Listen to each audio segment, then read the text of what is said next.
Hi everyone, I'm Aurora Newton. And I'm Angie Bailey. And this is Ask the A-Team. And today we're going to talk about preferences. And my smarty friend here, when I said, do you want to start or would you like me to start? She said, it doesn't matter to me, it's your preference. So I'm like, oh, I'm going to start and I'm going to share that. But we wanted to just talk about preferences versus fact or, Law. The law. What, this is what you should do. Yeah. Because that can become a really gray area. Like, it is my preference right now not to eat sugar, not to eat anything with sugar in it. But that doesn't mean that everybody in the world should or should not do that. Yes.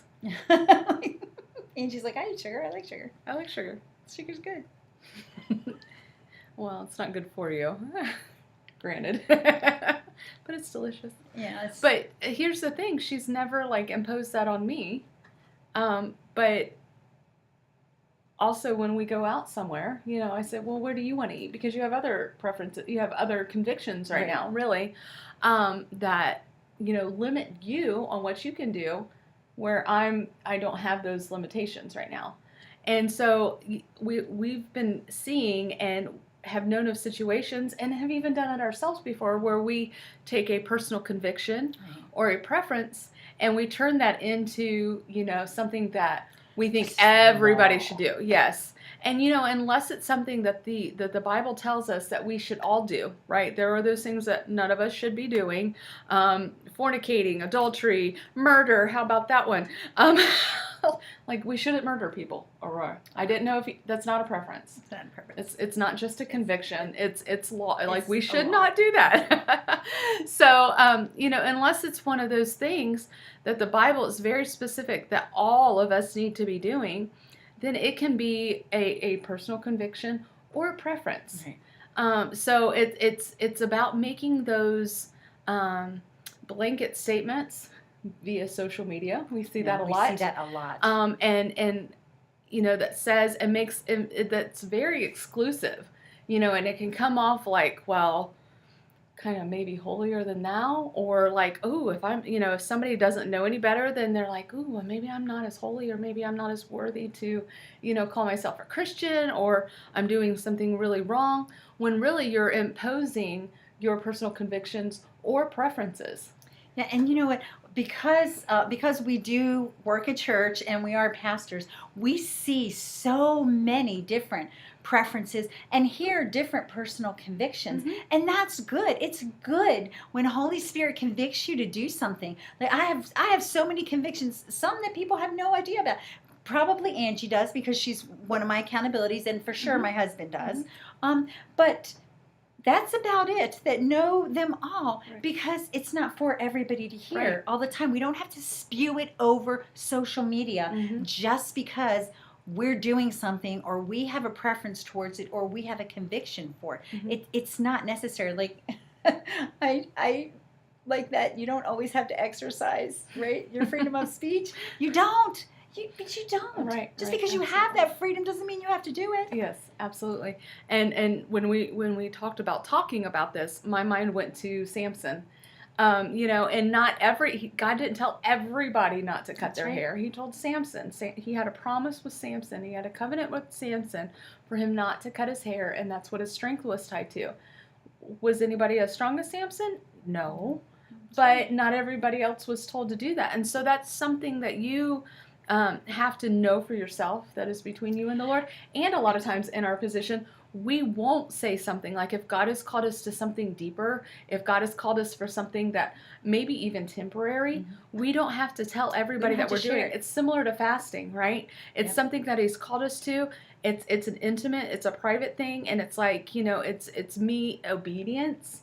And a lot of times for me, obedience isn't like, look what I'm doing, And if you're doing that, we're not trying to place judgment on you either. No. But know that what you're doing and what you're saying can really be damaging. And I'll tell you, when you were talking about Samson, instantly, my first thought was that what happened when he talked about that conviction?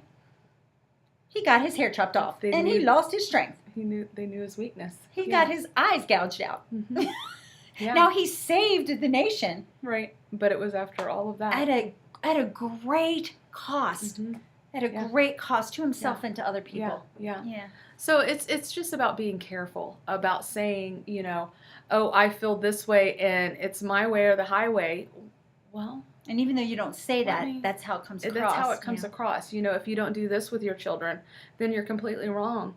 And I was sharing with somebody this past week, unless God has spoken to you directly or in His Word, sometimes you get a choice in what you get to do. That's right. If you're seeking after Him, then That's then He has entrusted you with that, and He's given you free will.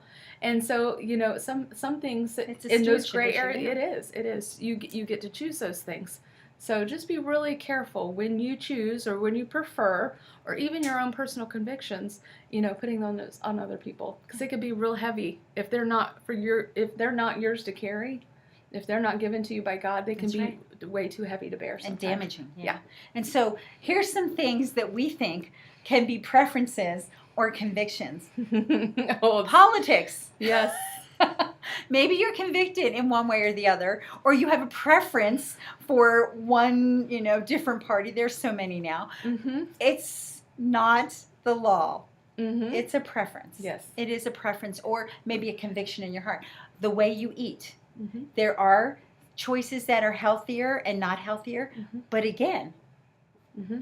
Raising your choice. children, that's a very big one. All the things that are involved in that. oh yeah. What you do with health choices, Vaccinations, no yes. vaccinations, Schooling, homeschooling, no homeschooling, public schooling. Montessori schooling. It's one of those things Yeah. that you really have to do what you're called to do. And when you start stepping out of what you're called to do and what you're supposed to do, it's dangerous territory. It really is. Yeah. Yeah. And I'll tell you what, if you're not called to homeschool, don't let the conviction of someone else make you feel bad about yourself.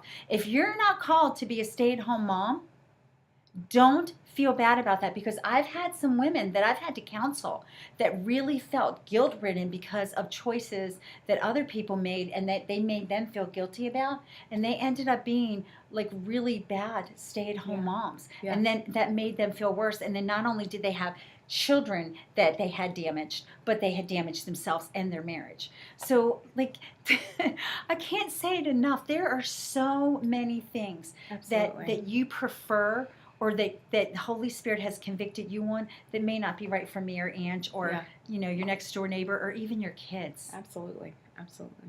So stick with what Jesus says. That's a good choice. That's a good one. Everything else, everything else will come together. And here's the bottom line: He works all things together for the good who love Him. So when you're seeking Him and you're following the obvious things that He's given us to follow, the Bible, then He'll work everything else out. He will. Yeah. Thank you guys for joining us. Thank you. If this has helped you in any way or can help anyone that you know or love, please like or share, and don't forget to follow Ask the A-Team. Bye. Bye, guys.